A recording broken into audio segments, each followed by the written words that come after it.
Hi, Jonathan York, Bay Financial Partners, looking at investment markets. For the first time since 2018, the Fed has increased interest rates, taking the target Fed funds rate from 0.25 to 0.5.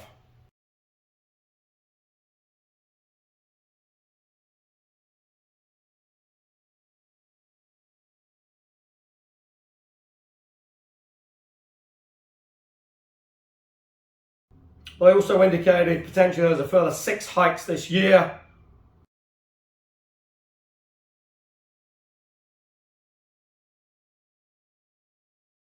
And that takes the consensus to 1.9 for year-end Fed funds.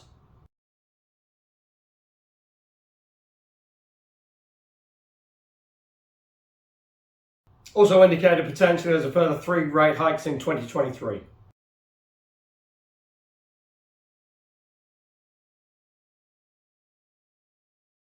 Now that's obviously quite a bit for the market to digest. Obviously, inflationary pressures are, pretty strong out there, although oil has come back around 27% from its recent highs.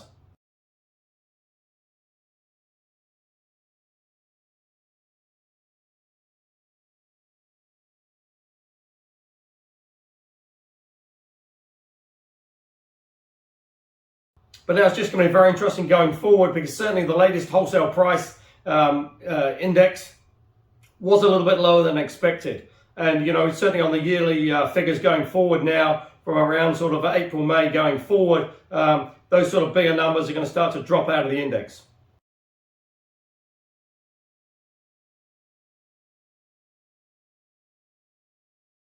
So potentially you could have a central bank that is increasing rates with a sort of falling inflation rate.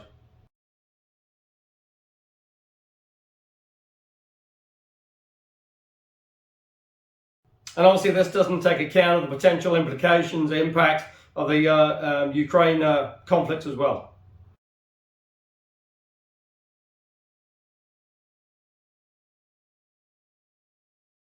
Now on that, certainly the US and Europe are doing everything they can to try and sort of support Ukraine. The big help that Ukraine would like to see is that no-fly zone, but at present NATO are unwilling to put planes in the sky over the Ukraine.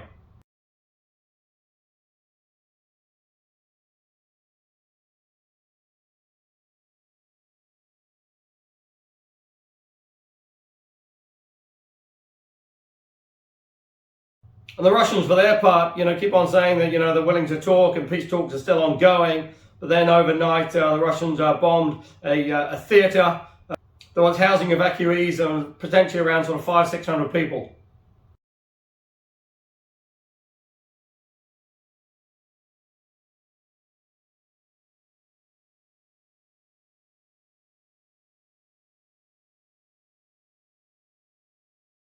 And that potentially just shows how desperate President Putin is getting now, where he thought this would be a quick sort of conflict. He'd sort of be in there and sort of take over the country within sort of really a couple of weeks. And that hasn't been the case. We're now entering the 3rd week, and Russia is nowhere near sort of having control of Kyiv or indeed the rest of Ukraine.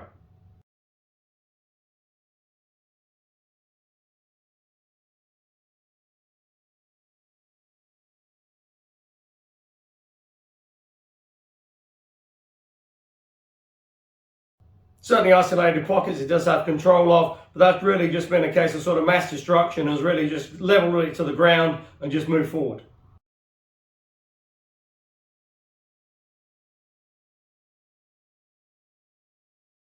And then potentially further embarrassment for President Putin as the Russians face a potential default on some Eurobonds.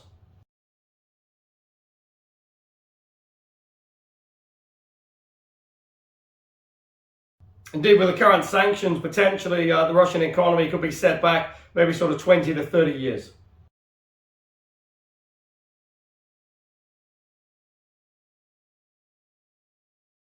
Certainly what is very clear is that, President Putin and Russia are becoming increasingly isolated on the global stage.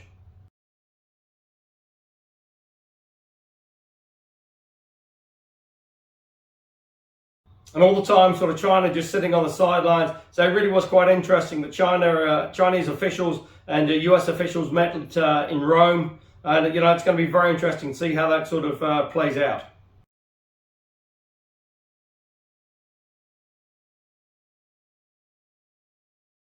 Because certainly Xi Jinping, if he's looking to get a sort of 5.5 GDP growth for China, really needs the West to purchase its goods.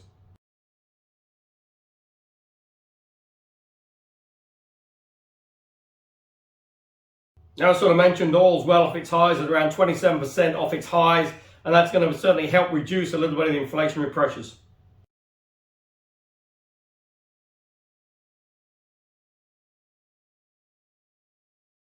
In the UK, PM Johnson is, sort of talking the talk, but at present, sort of actions are still pretty light on the ground.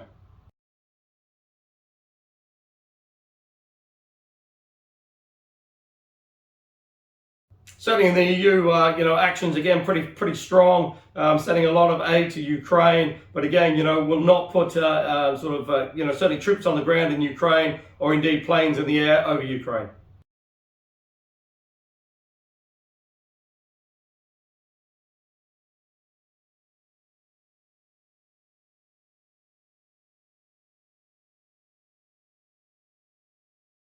And as we discussed before, that certainly with the inflationary pressures out there, the ECB is still in a quantitative easing mode.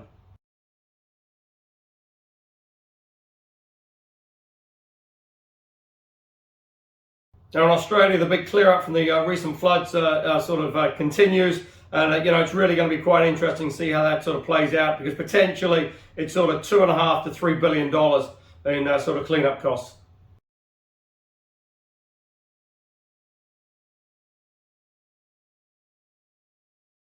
And obviously with the global supply chain being disrupted, it may take a little bit longer than first anticipated.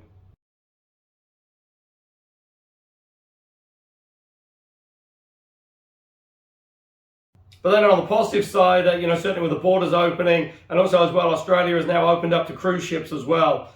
And that's certainly a pretty big driver of foreign dollars being spent on Australia, and certainly should obviously be good for the tourism industry, but more importantly, the Australian economy as well.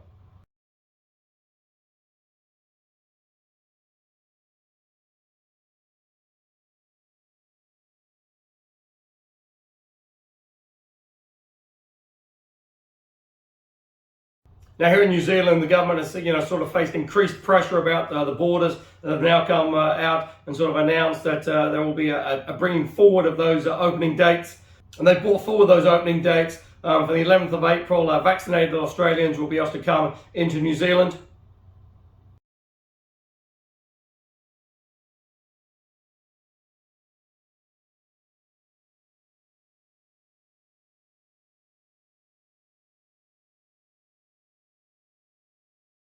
And then from early May, from visa waiver countries, vaccinated people will be also coming to New Zealand.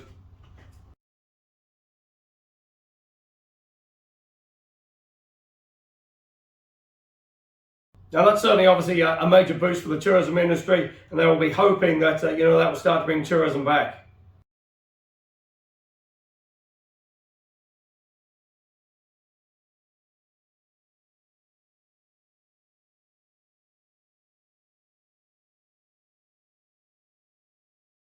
Although quite interesting to note that those who are looking for a mass sort of influx of Australians coming forward, Australians have been allowed to travel to sort of Bali, the UK, the US for at least sort of 4 weeks.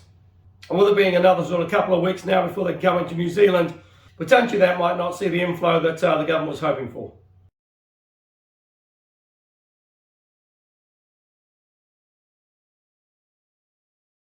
There is also potentially some announcements on mandates as well, which really will be very interesting to see what comes out of that.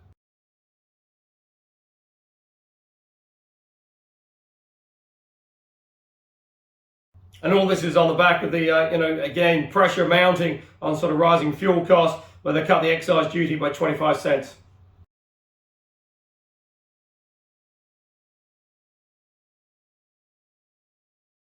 Now, although that's only going to be a temporary measure for 3 months, it will certainly give a little bit of respite and a little bit of relief to consumers at the pump.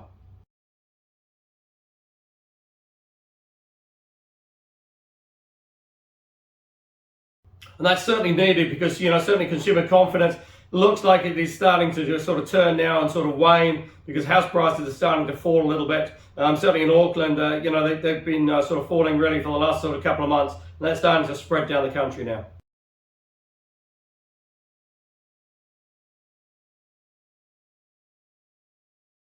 And obviously still got COVID and sort of Omicron yet to sort of see the peak. Potentially we sort of maybe plateaued around that sort of 22,000 cases a day.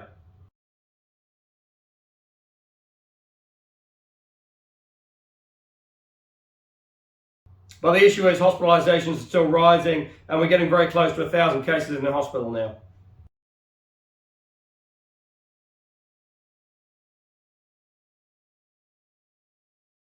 And certainly the Auckland hospitals are getting close to capacity.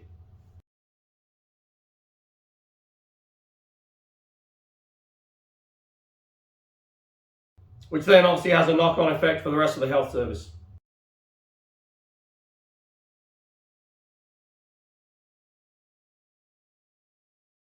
Now, obviously, it's going to be interesting to see with house prices falling, whether we do still see sort of rate hikes coming through from the Reserve Bank over the next sort of 3 to 6 months.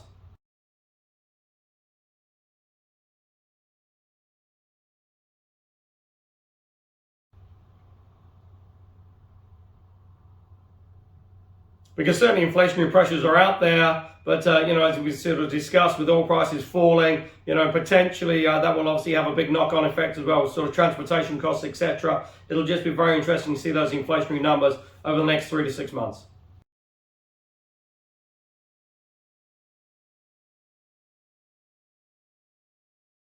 Now, those of you looking for income options, it is still pretty tough out there. But if you're interested in discussing what is available, go to the website www.bayfinancialpartners.co.nz for lots of interesting articles, and we look forward to speaking to you soon.